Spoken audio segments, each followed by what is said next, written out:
భారీ వర్షాలతో కేరళలోని వైనాడ్ అతలాకుతలమైంది.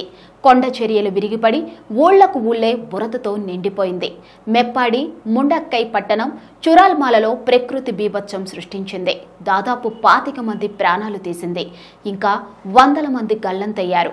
కేరళలోని వైనాడ్ జిల్లా మెప్పాడిలో ఘోర ప్రమాదం జరిగింది. వేకువజామున కొండ చర్యలు విరిగిపడటంతో 25 మంది వరకు మృతి చెందారు. భారీ సంఖ్యలో మట్టిలో ఇరుక్కుపోయినట్టు సమాచారం అందుతుంది. వారిని రక్షించేందుకు అధికారులు తీవ్రంగా శ్రమిస్తున్నారు.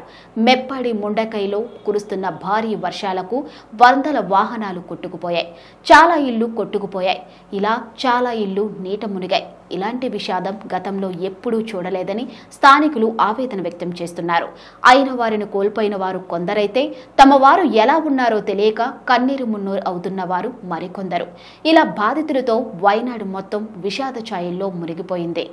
మంగళవారం తెల్లవారుజామున ఒక్కసారిగా విరిగిపడిన కొండ చర్యలు ఆ ప్రాంతాన్ని బురదతో కప్పేసింది.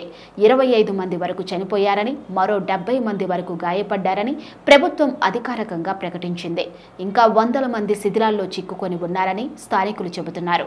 రంగంలోకి దిగిన కేరళ విపత్తు నిర్వహణ దళం, అగ్నిమాపక దళం, జాతీయ విపత్తు స్పందన దళాలు రంగంలోకి దిగిన సహాయ చర్యలు చేపట్టాయి. రాష్ట్రంలో ఇతర ప్రాంతాల్లో ఉన్న అదనపు బలగాలను కూడా వైనాడుకు పంపిస్తుంది అక్కడి ప్రభుత్వం. భారీ వర్షాలు కురుస్తూ ఉండటంతో అక్కడ సహాయక చర్యలకు అంతరాయం ఏర్పడుతుంది. మరోవైపు ఎయిర్ ఫోర్స్ కూడా రంగంలోకి దిగింది.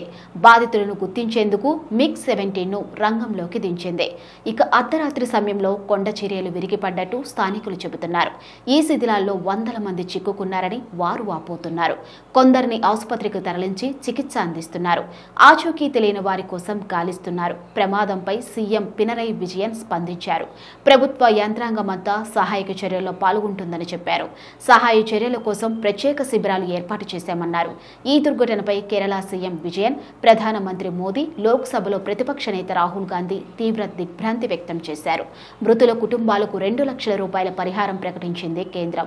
ఇక రెస్క్యూ ఆపరేషన్ కొనసాగుతుందని చెప్పిన రాష్ట్ర ప్రభుత్వం అవసరమైతే సైన్యం సాయం కూడా తీసుకుంటామని ప్రకటించింది. ఇప్పటి వాయుసేన రంగంలోకి దిగింది. బాధితులను గుర్తించేందుకు చర్యలు తీసుకుంటుంది.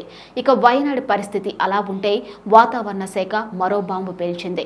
మరో 3 రోజుల పాటు భారీ వర్షాలు కురిసే అవకాశం ఉందని ప్రజలంతా అప్రమత్తంగా ఉండాలని సూచిస్తుంది. అత్యవసరమైతే తప్ప బయటకు రావద్దని హెచ్చరిస్తుంది. ప్రభుత్వం కూడా అందుకు తగ్గట్టుగానే చర్యలు తీసుకుంటుందని అధికారులు వెల్లడించారు.